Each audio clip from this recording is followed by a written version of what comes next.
हिंदुस्तानी काफिर का सर काटकर मुशर्रफ के दस्तरखान पर रखा था। मेजर इकबाल ने खुदा कसम अब एक और हिंदुस्तानी सर काटकर मुरीद के मीनार से लटकाऊंगा. धुरंधरच्या दुसऱ्या पार्टच्या ट्रेलर मधला हा डायलॉग, मेजर इक्बालचा डायलॉग. डायलॉगच्या दुसऱ्या वाक्यात मेजर इक्बाल हमजाला उद्देशून बोलतोय हे लक्षात येतं. पण प्रश्न पडतो, पहिल्या वाक्याचं काय? मुशर्रफच्या टेबलवर शिर ठेवण्याची क्रूरता ही फक्त पिक्चर मधली नाहीये. इलियास काश्मीरीने एका भारतीय सैनिकाचं शिर कापलं होतं. नुसतं कापलं नव्हतं, तर मिरवलं होतं. दहशतवाद्यांमध्ये जाऊन नाचवलं होतं. पाकिस्तानच्या राजधानीत सुद्धा नेलं होतं. आणि त्याच्या क्रूरतेला धैर्याने सामोरा गेलेला सैनिक होता भाऊसाहेब मारुती तळेकर, 17 मराठा लाईट इन्फंट्री. धुरंधरच्या पहिल्या पार्टमध्ये अर्जुन रामपालने रोल केला मेजर इक्बालचा. मेजर इक्बाल खऱ्या आयुष्यातला Ilyas Kashmiri, angel of death. युएसएच्या इंटेलिजन्सने याचं वर्णन केलेलं 6 फूट उंच आणि 200 पाऊंड्स वजन. इलियासला लादेनचा वारसदार म्हणून ओळखलं जायचं. तो आधी पाकिस्तानच्या स्पेशल फोर्सेसमध्ये होता, पण त्याची मेन ओळख दहशतवादी अशीच. त्याने सोव्हिएत वॉरच्या वेळी अफगाणी फुटीरवाद्यांना ट्रेनिंग दिलं. त्यावेळी त्याचा एक डोळा कायमचा निकामी झाला आणि एक बोट सुद्धा तुटलं. पण इलियासच्या डोक्यात प्रचंड विखार भरला होता. त्याने पाकिस्तानची पहिली जिहादी संघटना उभारली. नाव होतं हरकत अल जिहाद अल इस्लामी, म्हणजेच हुजी. इलियास हुजीचा चीफ कमांडर होता. तो इस्लामाबादच्या मदरशामध्ये शिकला होता. त्याने स्वतःही मदरसा उभारला, तिथे पोरांना शिकवायला लागला. पण त्याच्या डोक्यात एक गोष्ट फिट होती, चांगला दहशतवादी हा टेक्निक आणि टेक्नॉलॉजी वापरूनच तयार होऊ शकतो. जेव्हा त्याचे हुजीमधल्या काही लीडरशी वाद झाले, तेव्हा तो हुजीमधून बाहेर पडला आणि त्याने स्वतःचं नवं युनिट सुरू केलं, हुजी ब्रिगेड 313. इलियास काश्मीरी ऍक्टिव्ह होता जम्मू काश्मीरमध्ये. 1995-96च्या काळात त्याने इथे अनेक हल्ले घडवून आणले. त्यामुळे तो भारतीय सैन्याच्या रडारवर होताच. पण याच काळात त्याला पूंछ जवळून भारतीय सैन्यानं ताब्यात घेतलं. त्याला जेलमध्ये टाकण्यात आलं. 2 वर्ष इलियास काश्मीरी जेलमध्ये होता. तर तिथून पळाला आणि भारताबद्दल त्याच्या डोक्यात असलेल्या रागाने विखाराचं रूप घेतलं. त्यानं भारतीय सैन्यावर अनेकदा हल्ले केले. कित्येकांना फितवण्याचा प्रयत्न केला. पण त्याचे हल्ले भारतीय सैन्यानं दुप्पट ताकदीने परतवून लावले आणि इलियास काश्मीरीला अपमान, त्रास आणि जखमा सहन कराव्या लागल्या. अशातच आली 27 फेब्रुवारी 2000 सालची ती भीषण मध्यरात्र. एलओसीवर नौशेरा भागात असलेली अशोक लिसनिंग पोस्ट, भारताची गार्ड पोस्ट. या अशोक लिसनिंग पोस्टवर एक सैनिक गार्ड ड्युटी करत होता. तर बंकरमध्ये 7 सैनिक होते. गार्ड ड्युटी करत असलेल्या त्या सैनिकाचं नाव भाऊसाहेब मारुती तळेकर. मूळचे अहिल्यानगर जिल्ह्यातल्या श्रीगोंदा तालुक्यातल्या कोळगावचे. घरची परिस्थिती यथातथाच, पण 4 मुलींच्या पाठीवर झालेला मुलगा म्हणून भाऊसाहेब तळेकर सगळ्यांचे लाडके. वडील गावात रोजंदारी करतात आणि आई मोलमजुरी करते याची जाणीव ठेवून भाऊसाहेब यांनी शिक्षण पूर्ण केलं आणि आर्मी जॉईन करायचं ठरवलं. 19 फेब्रुवारी 1997ला भाऊसाहेब सैन्यात भरती झाले. बेळगावात 6 महिन्यांचे ट्रेनिंग पूर्ण केल्यानंतर ड्युटीवर गेले. 2000 सालच्या फेब्रुवारी महिन्यात त्यांचं पोस्टिंग राजौरी जिल्ह्यातल्या नौशेरामध्ये होतं. हा भाग बऱ्यापैकी जंगलाचा, त्यात डोंगराळ, त्यामुळे इथे अनेकदा चकमक व्हायची. अशीच एक चकमक 27 तारखेच्या मध्यरात्री सुद्धा झाली. ज्याचं नेतृत्व करत होता इलियास काश्मीरी. पाकिस्तानी माध्यमांनी दिलेल्या बातम्यांनुसार 25 फेब्रुवारीला बॉर्डरवर दोन्ही देशांमध्ये चकमक झाली. त्यात बरेच पाकिस्तानी सैनिक मारले गेले. त्यानंतर पाकिस्तानी सैन्यात सन्नाटा पसरला. पण भारताच्या विरुद्ध जाण्याची हिंमत कोणी करत नव्हतं. त्याच वेळी इलियास काश्मीरी बदला घ्यायला पुढे आला. पण अर्थात हा पाकिस्तानी मीडियाचा दावा. जम्मू काश्मीरमध्ये सतत हल्ले करणाऱ्या इलियासने हुजीच्या 25 दहशतवाद्यांना घेऊन अशोक लिसनिंग पोस्टवर हल्ला केला. त्याचवेळी आजूबाजूच्या पाकिस्तानी मिलिटरी पोझिशन्सवरून गोळीबार सुरू झाला. पण त्यांनी या पोस्टला टार्गेट केलं नाही. त्यांनी इतर सैनिकांचं लक्ष वेधून घेतलं. मोठा आवाज सुरू होता.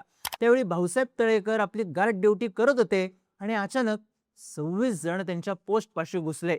कोणालाही भनक लागून न देता गोळीबाराच्या आवाजाचा फायदा घेऊन इलियास काश्मीरी त्याच्या ब्रिगेडमधल्या दहशतवाद्यांसह तिथे पोहोचला आणि त्याने भाऊसाहेब तळेकरांच्या गळ्यावर ते बेसावध असताना वार केला.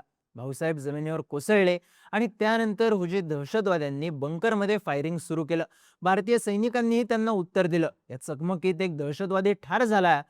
पण बंकरमधल्या 7ही भारतीय सैनिकांना आपले प्राण गमवावे लागले. हे सगळं घडत असताना आजूबाजूच्या भारतीय सैन्याच्या पोस्ट अलर्ट झाल्या. त्यांनी प्रतिकार करायला सुरुवात केली. 7 सैनिकांपेक्षा आपला आकडा मोठा ठरला असला तरी प्रति हल्ल्यात आपण कमी पडू हे ओळखून इलियास काश्मीरीने तिथून निघायचा इशारा केला. पण जाताना त्याने भाऊसाहेब तळेकरांचं शिर कापलं. ते आपल्या जवळच्या पोत्यात भरलं आणि ते शिर घेऊन तो पुन्हा बॉर्डर पार गेला. यानंतर इलियास काश्मीरीने क्रूरतेचा खरा प्रकार सुरू केला. त्याच्या माणसांनी तळेकरांचं शिर एका ट्रकच्या पुढे बांधलं आणि त्या ट्रकची कोटली गावातल्या रस्त्यांवर मिरवणूक काढली.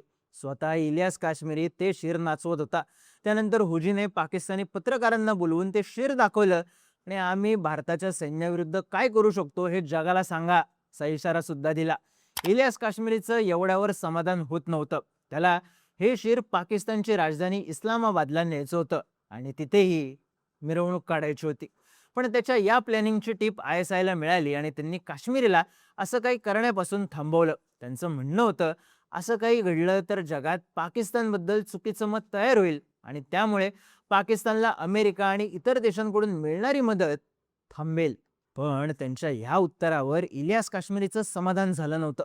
पाकिस्तानी माध्यमांमध्ये असलेल्या बातम्यांनुसार इलियास ते शिर घेऊन इस्लामाबादला गेला. तिथे त्याने पाकिस्तानच्या वरिष्ठ लष्करी अधिकाऱ्यांना आणि तेव्हाचे पाकिस्तानचे जनरल परवेज मुशर्रफ यांना ते शिर दाखवलं. मुशर्रफ यांच्या समोर ते शिर ठेवलं तेव्हा त्यांना प्रचंड आनंद झाला आणि त्यांनी इलियास काश्मीरीला 1 लाख पाकिस्तानी रुपयांचं बक्षीस दिलं. तर पाकिस्तानी लेफ्टनंट जनरलने इलियास काश्मीरच्या ट्रेनिंग कॅम्पला भेट देऊन त्याच्या या कृतीचं कौतुक केलं होतं. त्यावेळी काही पाकिस्तानी वर्तमानपत्रांनी इलियास काश्मीरीचे फोटो पेपरमध्ये छापले. त्यात इलियास काश्मीरीच्या हातात भारतीय जवानाचं म्हणजेच तळेकरांचं शिर होतं. त्याने ज्या गाडीवर ते शिर लावलं होतं त्या गाडीचेही फोटो छापण्यात आले. ही क्रूरता करण्यामागे इलियास काश्मीरीचे 2 उद्देश होते. त्याला स्वतःची लोकप्रियता वाढवायची होती आणि पाकिस्तानी लष्कराच्या गळ्यातला ताईद व्हायचं होतं. दुर्दैवाने त्यावेळी त्याला दोन्ही गोष्टी जमल्या आणि त्यानंतरही त्याने जम्मू काश्मीरमधले हल्ले सुरूच ठेवले. ज्या अशोक लिसनिंग पोस्टवर इलियास काश्मीरीने हल्ला केला त्या पोस्टला हल्ल्याचा धोका असल्यानं ती पोस्ट काढून टाकण्यात यावी अशी मागणी करणारी 2 पत्र या युनिटचे कमांडिंग ऑफिसर कर्नल सँडर्स यांनी आपल्या वरिष्ठांना लिहिली होती. पण त्यावर काहीच ॲक्शन घेण्यात आली नाही असं चौकशीतून समोर आलं.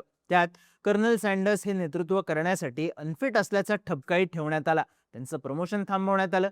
याविरुद्ध त्यांनी कोर्टात दाद मागितली आणि निकाल त्यांच्या बाजूने लागला. पण इकडे कोळगाववर मात्र शोककळा पसरली होती. भाऊसाहेब तळेकर यांच्या हौतात्म्यानं फक्त एक कुटुंब नाही तर सगळं गाव हादरलं होतं.